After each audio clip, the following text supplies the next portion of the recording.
नमो आर्य नमो जया नमो लोये सब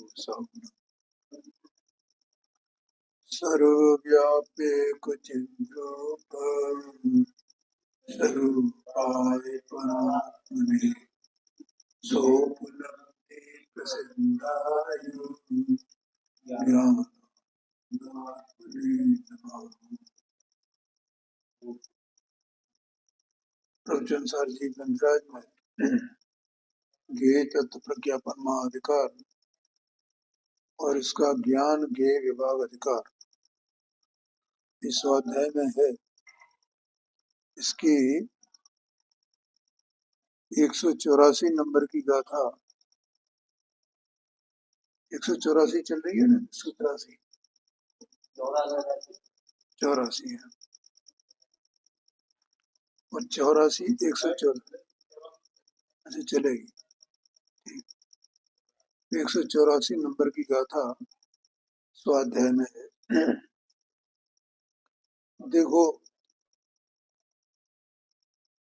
ये जो चर्चा चल रही है ये एक तो जीव द्रव्य स्वयं और दूसरा उद्गत द्रव्य और इन दोनों का अनादि से संयोग सिद्ध संबंध है,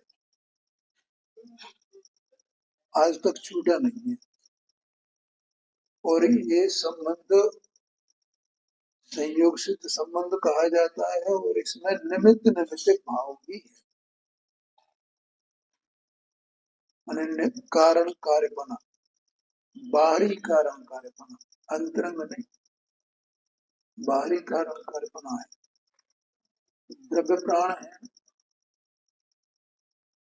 4 प्रकार के और ये ज्ञानावरणाधिक 8 कर्म, ये 8 कर्म कार्बन शरीर कहा जाता है, ठीक है।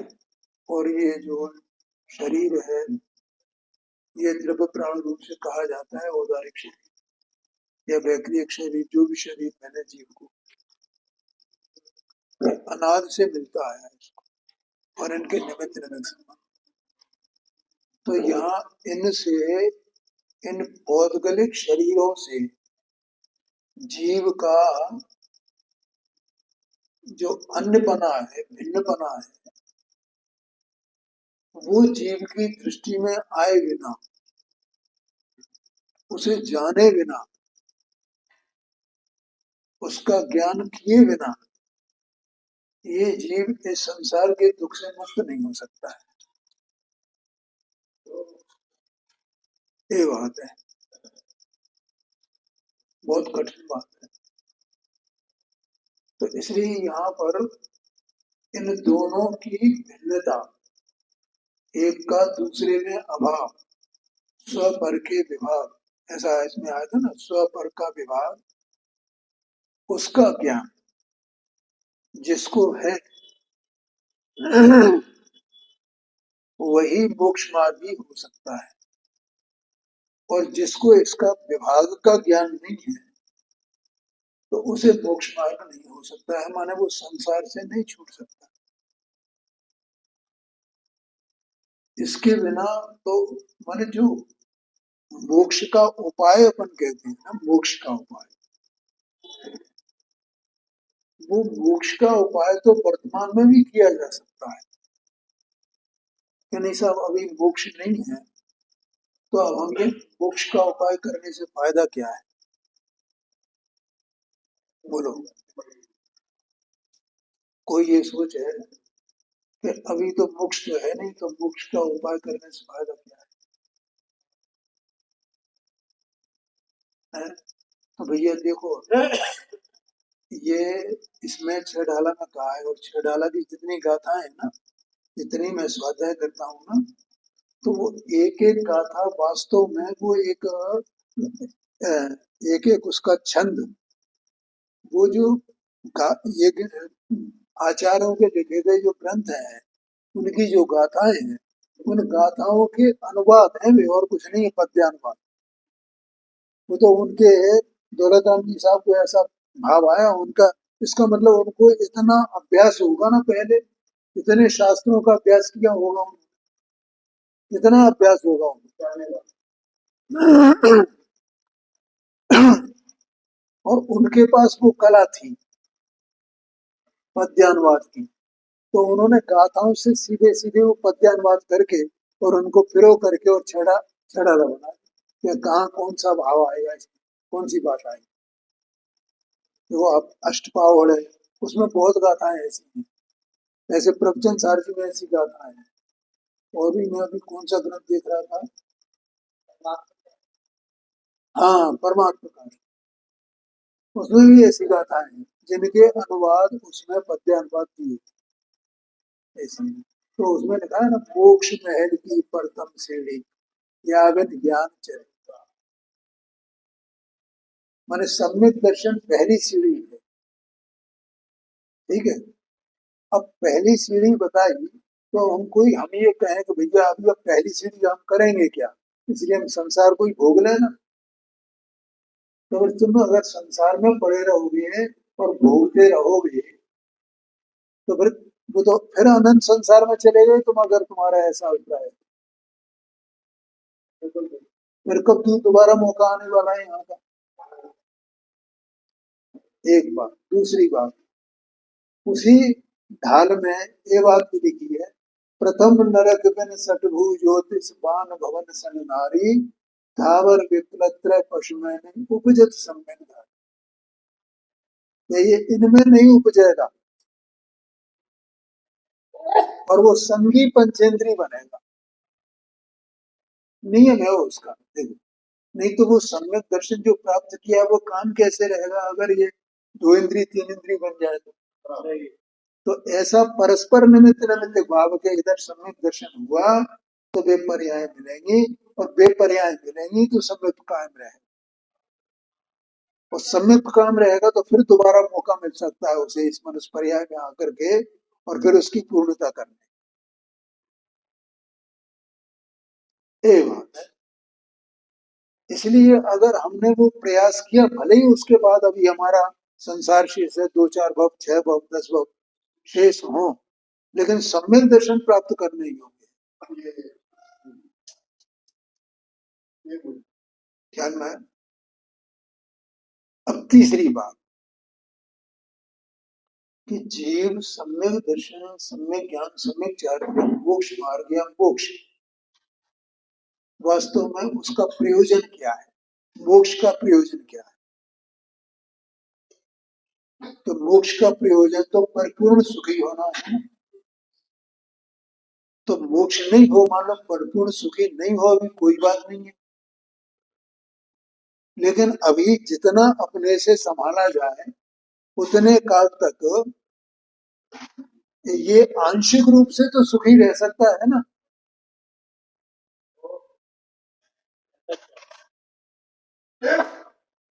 माने सम्यक दर्शन हुआ माने आंशिक रूप से सुखी हो गया वो, उस सुख का वेदन करता रहेगा, और ये जो संसार के जो सुख हैं उनमें उसको एकत्व नहीं रहेगा, उसमें सुख नहीं मानेगा उसे, वो सब आकुलता रूप है सजा। तो क्या ये सौदा बुरा है क्या, 3 कारण होता है ना, मैंने आपको ऐसा समझना भाई। इसलिए वो स्वपर का विभाग का ज्ञान वो अवश्य जीव को होना चाहिए, तभी उसका मोक्ष मार्ग प्रारंभ होगा। और देखो मोक्ष मार्ग प्रारंभ होगी तो बहुत जीवों को अपन वर्तमान योग वगैरह उठा करके देखें जिनको सम्यक दर्शन हो गया, लेकिन आज भी ये स्वर्गाधिक में इधर उधर है। उसमें माने वो सम्यक दर्शन तो प्राप्त कर लिया, तो उन्होंने भी तो ये सोचा होगा ना, ऐसा नहीं सोचा होगा ना कि भैया अभी क्या करेंगे मोक्ष प्राप्त करके, हम मोक्ष तो होना ही नहीं है। राजा सैनिक सोचे कि वो अभी तो मोक्ष होना नहीं है भैया, नरक में जाना है, तो फिर अभी क्या करेंगे, जब नरक से बाहर निकलेंगे, जब मनुष्य को मिलेगा तब करेंगे।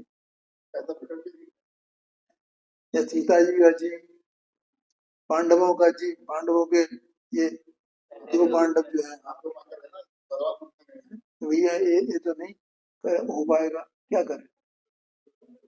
पांडव हुए, गज कुमार जी हुए, है ना, गज कुमार तो खैर उनकी मुक्ति हो गई। तो ऐसे बहुत से जीव हैं पांडे जो अभी मोक्ष में नहीं गए हैं और उन्हें अभी कुछ भव लगेंगे, 4 भव, 6 भव, 8 भव, जो भी लगे। लेकिन सम्यक दर्शन के बिना वो सीमा नहीं आ सकती है। सम्यक ज्ञान के बिना वो सीमा नहीं आ सकती, 4 6 भवों के लगे। समझ में आया ना। अगर सम्यक दर्शन नहीं हुआ तो फिर अनंत काल के लिए गया। अरे और तो और, जीव एक बार सम्यक दर्शन प्राप्त कर लेना, औपशमिक सम्यक दर्शन प्राप्त करके और क्षोभसम या क्षाभसमिक सम्यक दर्शन उसे नहीं हो उसी समय, तो समझ लेना दोबारा औपशमिक सम्यक दर्शन प्राप्त करने में कितना काल लगेगा इसकी कोई सीमा नहीं है। क्या कहा, उसमें काल की कोई सीमा नहीं है, ऐसा समझना। बहुत कठिन बातें हैं, क्या करें। कल्प काल के असंख्यात में भाग रूप जो काल है, उसके बाद उसका नंबर आता है दोबारा उसका ऑप्शन में सम्यक दर्शन होने का, ऐसा लिखा है। माने इस तरह का कुछ है, बहुत लंबा काल है वो। और क्या, तो है ही। हाँ जी, हाँ जी, इसलिए वो मौका जो है वो, इसलिए पंडित में लिखा ना मोक्ष में, तो फिर अपन क्या कहें, अपन है क्या चीज है कि अवसर चूकने योग्य नहीं है। अगर ये अवसर चूका तो गया, ये बात है। अपना तो पूरा प्रयत्न करना, फिर सम्यक दर्शन हो या न हो, अपना कार्य क्या है, तत्वाभ्यास करना, भेद विज्ञान प्राप्त करना, भेद विज्ञान का अभ्यास करना। देखो, और एक बात और विशेष, कि अपन जो भेद विज्ञान का अभ्यास करते हैं, तो भले ही अपने को अभी भेद विज्ञान नहीं है, लेकिन भेद विज्ञान के अभ्यास में 2 बातें होती हैं कि वर्तमान में बहुत कसाई की अत्यंत विशेष मंदता होती है, विशेष मंदता होती है। तो वो ऐसा ही लगता है जैसे कि हमें ये सुख प्राप्त हो ही गया है। नहीं, सब तो मिल गया, ऐसे ही लगता है ना। तो इस जीव की दशा है ना ऐसी। दूसरा, कि उस भेद विज्ञान के अभ्यास से अतिशय पुण्य का बंध होता है। एक तत्व ज्ञान का अभ्यास अतिशय पुण्य का बंध होता है। इसलिए आगामी काल में, आगामी भवों में इसका जो संयोग मिलने का अवसर बना रहता है।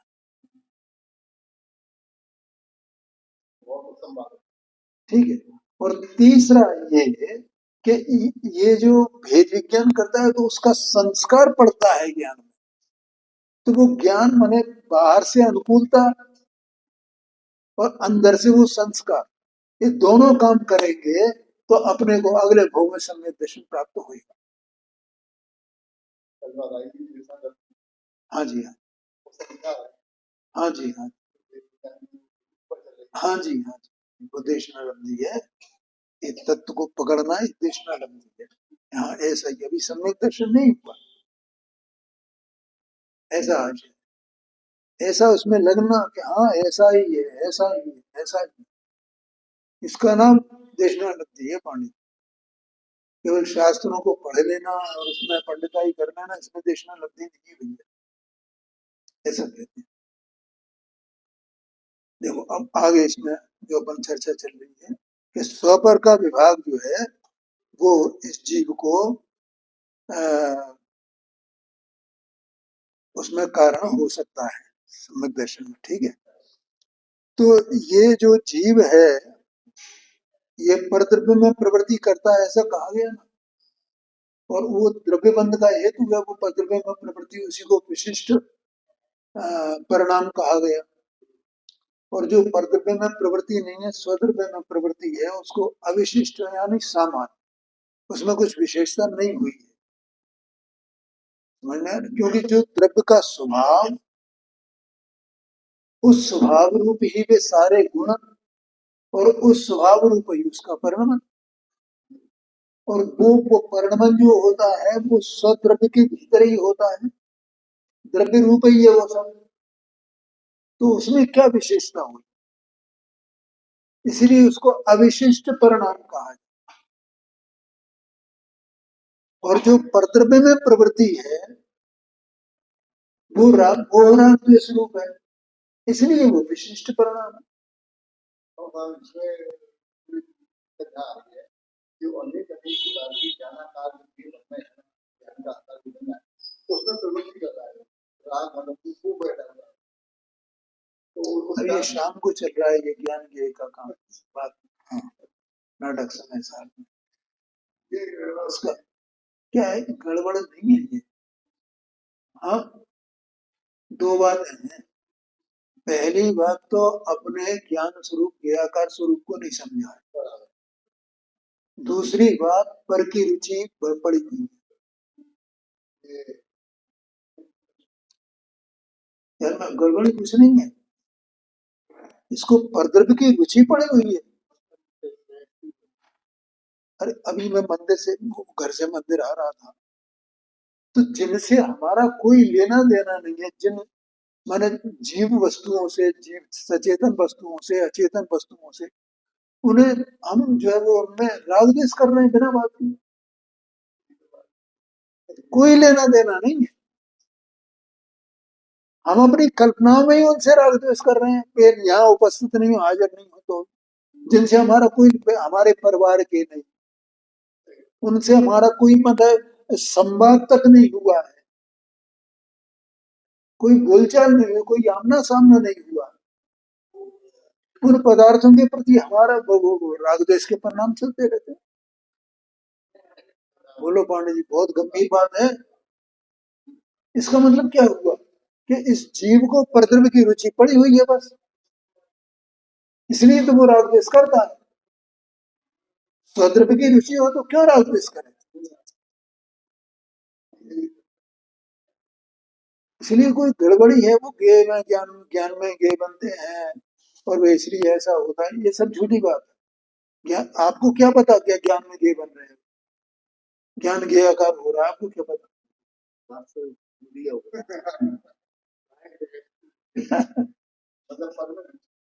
हाँ जी, हाँ जी,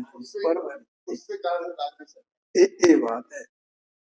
तो यहाँ ये बात चल रही थी कि विशिष्ट परिणाम है, परद्रव्य में प्रवृत्ति है, और इस विशिष्ट परिणाम को यहाँ भावबंध कहा गया।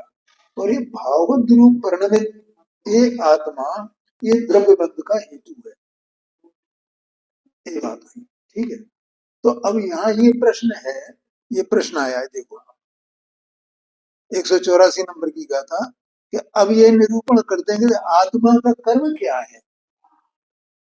आत्मा का कर्म, कर्म माने कार्य, क्रिया। आत्मा क्या करता है, आत्मा क्या करता है,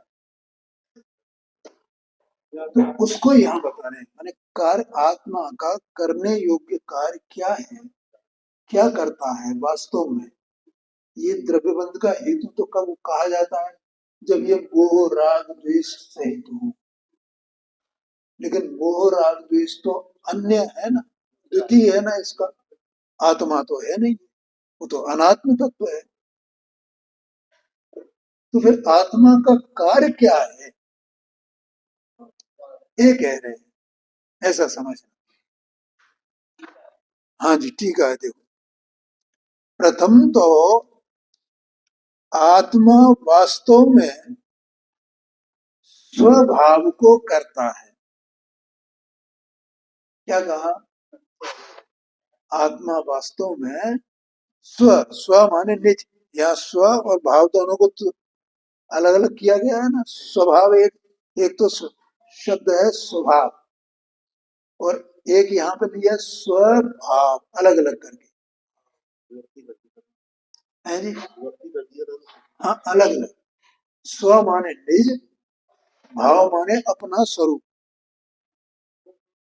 आत्मा का स्वरूप क्या है? जो आत्मा का स्वरूप है वो आत्मा का निज भाव है। ठीक है। तो यहाँ कहते हैं प्रथम तो आत्मा वास्तव में देखो, वास्तव शब्द लिखा है यहाँ पर, वास्तव में यथार्थ में स्वभाव को करता है, निज भाव को करता है, अर्थात निज भाव रूप परिणमित होता है। क्षेत्र में है ना जगत में, तो क्षेत्र में अपने अपने निज भाव रूप परिणमित होते हैं। यहाँ आत्मा का प्रश्न है कि आत्मा का क्या करता है, आत्मा का कर्म क्या है? तो उन्होंने कहा स्वभाव को करता है, क्योंकि वह भाव उसका स्वधर्म है। ये भाव आत्मा का स्वधर्म है, निज धर्म है। माने स्वधर्म माने वो भाव, जिस भाव को ये करता है, निज भाव को करता है ऐसा लिखा ना, अपने स्वरूप रूप परिणमित तो होता है ऐसा कहा। निज आप जो है तो उस स्वरूप रूप परिणमित तो होना। तो निज का स्वरूप क्या है? निज कौन है? क्या निज तो चेतना है। तो इसका भाव क्या होगा जिस रूप ये परिणमित हो? कि चेतना रूप। इसका भाव भी चेतना रूप होगा, माने इसका कार्य भी चेतना रूप होगा। बोलो पांडे जी, ख्याल में आया? देह मन वाणी भिन्न है, ज्ञानावरणादि आठ कर्म भिन्न है, आत्मा स्वतंत्र सत्तावान पदार्थ है, चेतना स्वभाव। आत्मा का निज, आत्मा का निज क्या है? चेतना। तो वो किस भाव के कार्य को करेगा? चेतना के भाव को कार्य करे। और चेतना का भाव करना, चेतना रूप परिणमित होना, ये उसका धर्म है। इसलिए आत्मा को उस रूप होने की, परिणमित होने की माने परिणमित होने की का अर्थ क्या है? उस रूप होने की माने उस रूप परिणमित होने की शक्ति का संभव है। आत्मा में एक शक्ति है कि वो अपने निज भाव रूप परिणमित हो, निज भाव रूप परिणमित हो। बोलो समझ में आया कि नहीं? आत्मा इतने संयोगों के बीच में ये इनके भाव रूप परिणमित हो, ऐसा आत्मा की शक्ति नहीं है। ऐसा आत्मा की शक्ति का संभव बना नहीं, स्वरूप नहीं है ऐसा।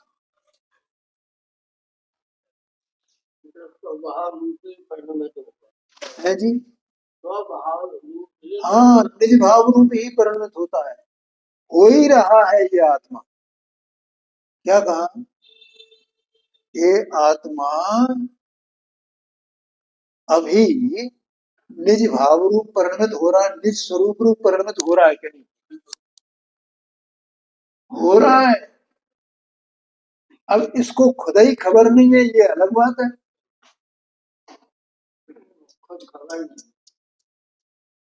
नहीं आएगा। ये तो ये मान रहा है कि मैं इसके भाव रूप परिणमित हो रहा हूँ, मैं कर्म के भाव रूप परिणमित हो रहा हूँ, मैं कर्म के उदय रूप परिणमित हो रहा हूँ, ये मान बैठा है। नहीं, क्या कहा? इसे अपने भाव की खबर कहाँ है?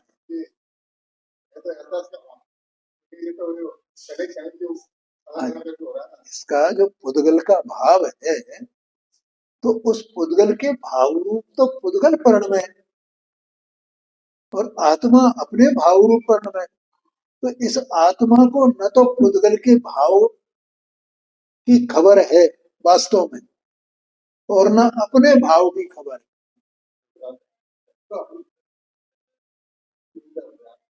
अगर वो खबर हो तो स्वर का विभाग हो गया ना, उसका ज्ञान हुआ क्या नहीं हुआ? तो जिसको ज्ञान हो गया है उसे खबर है, और वो ये जानता है कि हाँ मैं अपने भाव रूप परिणमित होता हूँ, ये मेरा स्वधर्म है। और जैसे खबर ही नहीं है तो वो तो दूसरे के भाव में परिणमन करने को ही अपना भाव कह मानता है। ये बात है। बोलो समझ में आया कि नहीं? हाँ जी हाँ।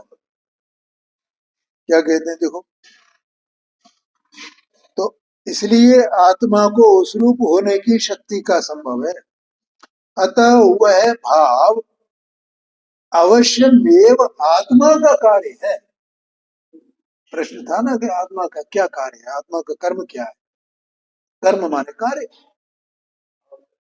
आत्मा का कर्म क्या है, आत्मा का कार्य क्या है, आत्मा क्या करे, क्या करने योग्य है आत्मा को।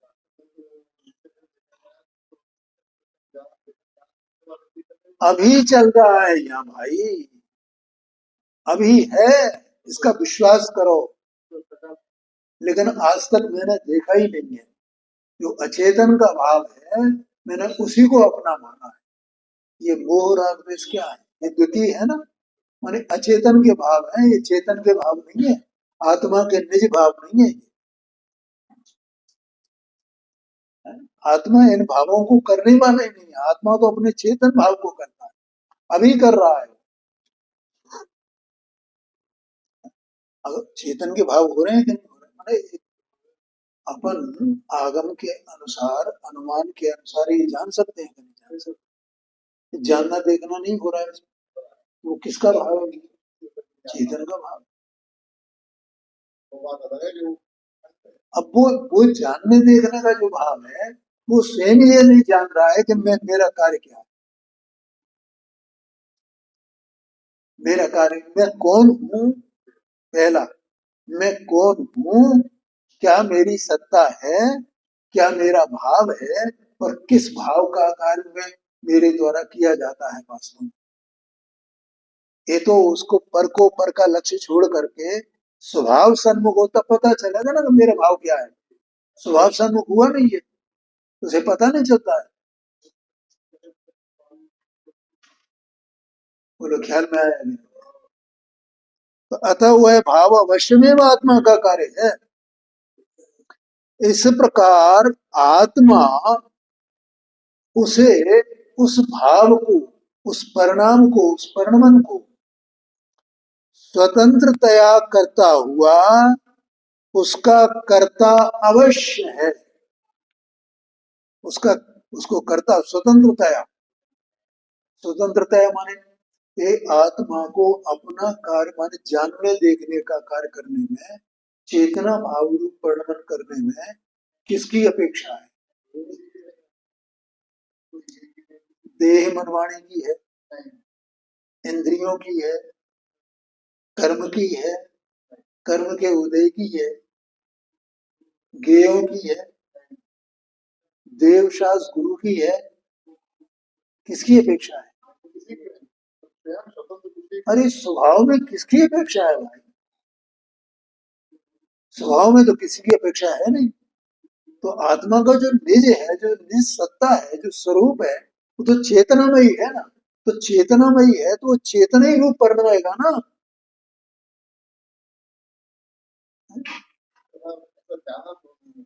है जी, अभी बताया था, रुचि क्यों पड़ेगी? ओ, अभी बताया था ना भैया, ये हमारे चिंतन में नहीं आती है बात, पांडे जी बात है। ओ, अभी जो मैंने बताया था कि हमें जिनसे कोई लेना देना नहीं, कि जिनका आमना सामना हमारा नहीं हुआ, जिनसे हमें कोई मतलब कुछ भी कोई बाधक नहीं है, कोई हमें साधक नहीं है, तो भी हम उनमें राग द्वेष कर रहे हैं। किसी में राग कर रहे हैं, किसी में द्वेष कर रहे हैं, किसी में राग कर रहे हैं, किसी में द्वेष कर रहे हैं। कोई प्रयोजन नहीं है, अप्रयोजन ही है।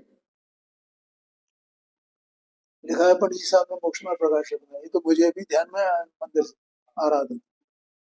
कैसी दशा है जी की? ये दशा नहीं, दुर्दशा है ये जी। अब बोलो पांडे जी, इस दुर्दशा से जीव ये कैसे छूटे, इससे चिंता है कि मैं कैसे छूटूं इससे, इस दुर्दशा से। दुर्दशा लगी नहीं रही है, इससे तो बाहर की प्रतिकूलता है ना, उनमें लगता है कि ये दुर्दशा है मेरी। अभी हाथ पैर टूट जाए, कुछ हो जाए, कोई एक्सीडेंट हो जाए, है? पगला जाए, पागल हो जाए और कुछ हो जाए तो वो लगे दुर्दशा, देखो कैसी दुर्दशा है, देखो कैसी दुर्दशा है। लेकिन इसमें ये आत्मा बिना बात के, जिनसे कोई लेना देना नहीं है, उनमें ये राग द्वेष करने लगा, महापाप। अरे जो प्रयोजन भूत हो, कोई प्रयोजन से हो, जिसके उसके बारे में करें तो करें, तो खबर नहीं है कौन, तो अपनी को पूरा मानना है ना अपना, ये बात है। इतना वो राग द्वेष मोह में इतना गहराई में ऐसे दलदल में फंसा हुआ है, ये दुर्दशा है। अब इसको लगता ही नहीं है। और वो राग क्षणिक है, एक समय का है वो राग द्वेष मोह। शाम को बात बताई थी, एक क्षण का है, एक क्षण का। हाँ, दूसरे क्षण रुकता नहीं है वो। दो समय का राग इकट्ठा नहीं होता भैया, समझ में आया कि नहीं? आज सुबह गुरुदेव जी का व्याख्यान पढ़ रहा था, तो गुरुदेव जी के व्याख्यान में बात नहीं। हाँ, फिर भी राग कितना पावरफुल। और पावरफुल कुछ नहीं, पावरफुल इसका अज्ञान है, इसका प्रमाद है, इसकी रुचि है पर बिना, ये बात है, ये पावरफुल।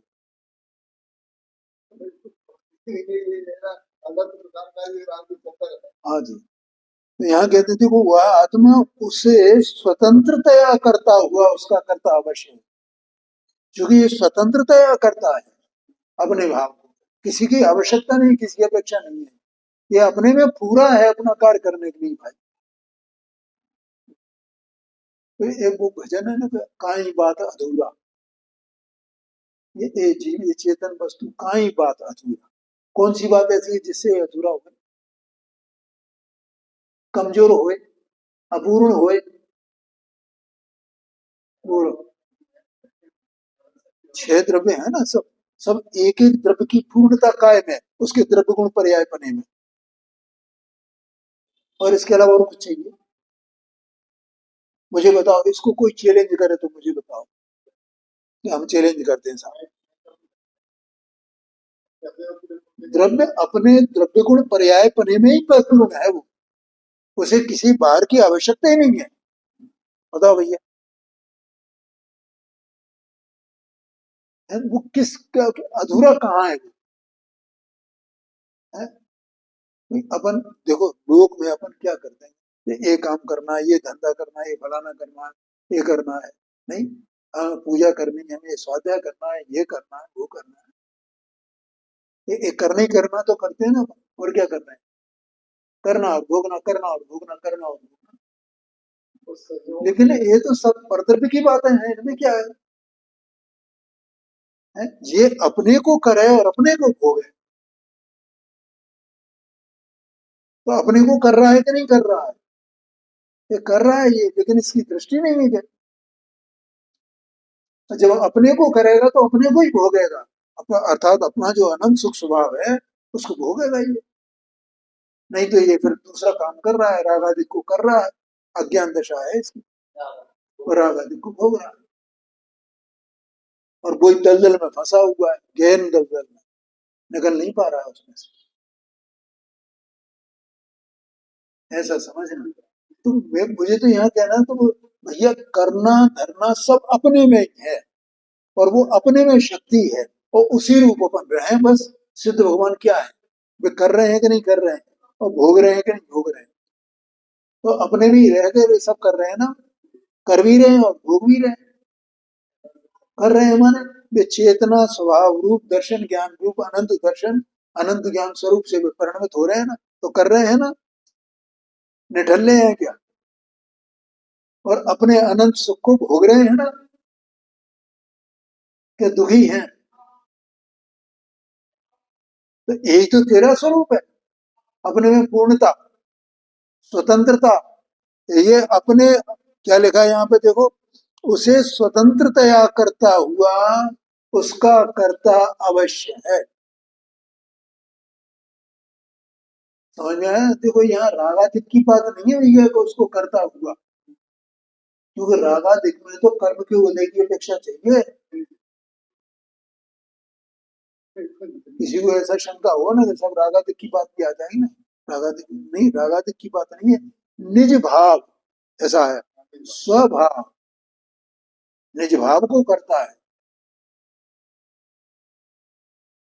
और स्वभाव आत्मा के द्वारा किया जाता हुआ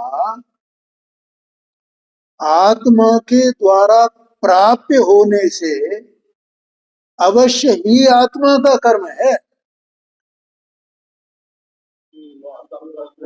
हाँ जी, देखो क्या लिखा है, फिर पढ़ता हूं मैं, एक एक शब्द का अर्थ बताऊंगा आपको। और स्वभाव, स्वभाव, स्वभाव, निज भाव, निज भाव माने चेतना का परिणमन, वो निज भाव। आप निज चेतना और निज भाव, चेतना का परिणाम, भाव माने परिणाम भी होता है ना, भाव माने स्वरूप भी होता है, भाव माने स्वभाव भी होता है। और स्वभाव आत्मा के द्वारा किया जाता हुआ, किया जाता हुआ आत्मा के द्वारा प्राप्य होने से, उसको कौन प्राप्त करता है? आत्मा ही प्राप्त करता है। एक एक समय का जो चेतना का परिणाम है ना, या सिद्ध भगवान का जो परिणाम है ना, तो वो कौन प्राप्त कर रहा है? उसका प्राप्त माने उसके लाभ को कौन प्राप्त कर रहा है? वो उस वो परिणाम उससे छूटता है क्या, या नहीं छूटता है? वो परिणाम उसी के लिए है, वो प्राप्य है उसका, उसके ही द्वारा प्राप्त किया जाता है। देखो ये जीव, उदाहरण के लिए बता रहा हूँ, ये जानता देखता है, ठीक है पांडे जी, अब जानता देखता है तो गेयों को जानता देखता है, तो इस ये इसका जो ज्ञान हो रहा है, ज्ञान का कार्य इसमें हो रहा है, ये ज्ञान का कार्य आत्मा को ही प्राप्य है, आत्मा के ही द्वारा प्राप्य है, या गेयों के द्वारा प्राप्य है?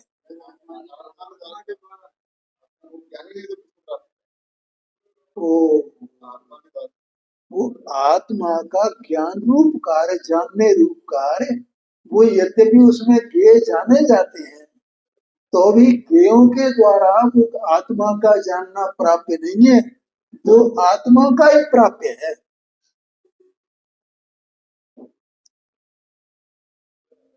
ख्याल में आएगा? देखो अपने को ये जो ज्ञेयाकार बनते हैं ना ज्ञान में, ज्ञेय के निमित्त से, तो वो ज्ञेयाकार रूपी प्राप्त की, तो इसने उस ज्ञेय का अपने को प्राप्त किया कि नहीं किया?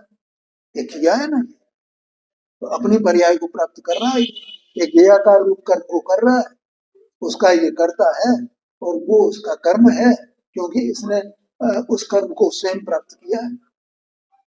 ये सिद्ध हो गया ना इसमें। लेकिन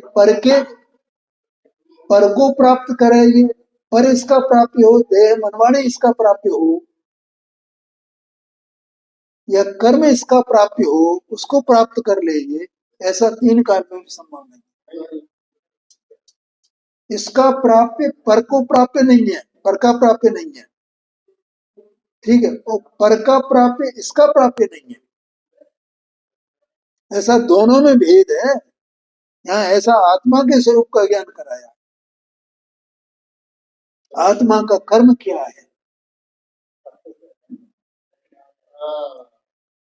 ये तो जैसा संदेह है, जैसा वो पानी में तारे चांद देखते हैं, हाँ जी, हाँ वैसा भ्रम है।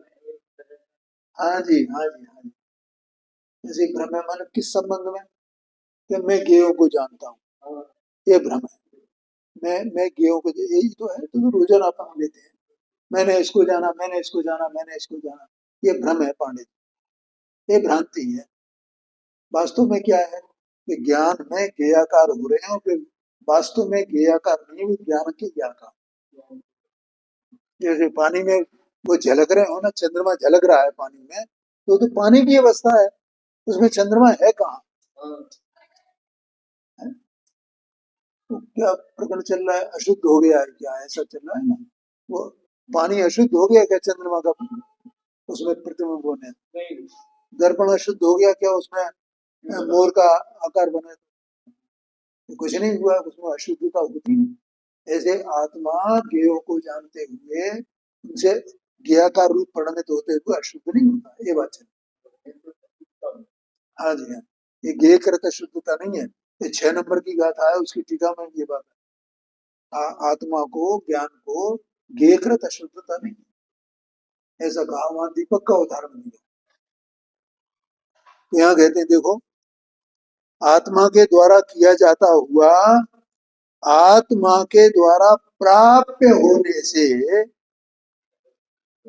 अवश्य ही आत्मा का कर्म है। ये आत्मा का कर्म भी समझ लेना है। आत्मा का कर्म वास्तव में क्या है, यहाँ वास्तव में लगाया है, स्वतंत्रतया लगाया, स्वतंत्रतया करता हूं है, पूरा स्वतंत्र सत्तावान पदार्थ है आत्मा, उसकी ये स्वतंत्रता है, प्रभुता है उसकी।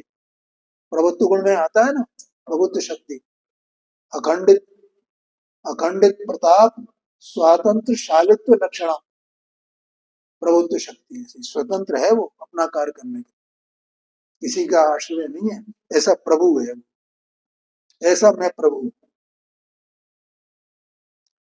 इस प्रकार स्वपरिणाम आत्मा का कर्म है, आत्मा का कर्म स्वपरिणाम है, ठीक है। और मोह राग द्वेष वो आत्मा का वास्तव में स्वपरिणाम नहीं है, ठीक है। अभी टीका अधूरी है, आगे एक पैरा और है, वो कर लेंगे।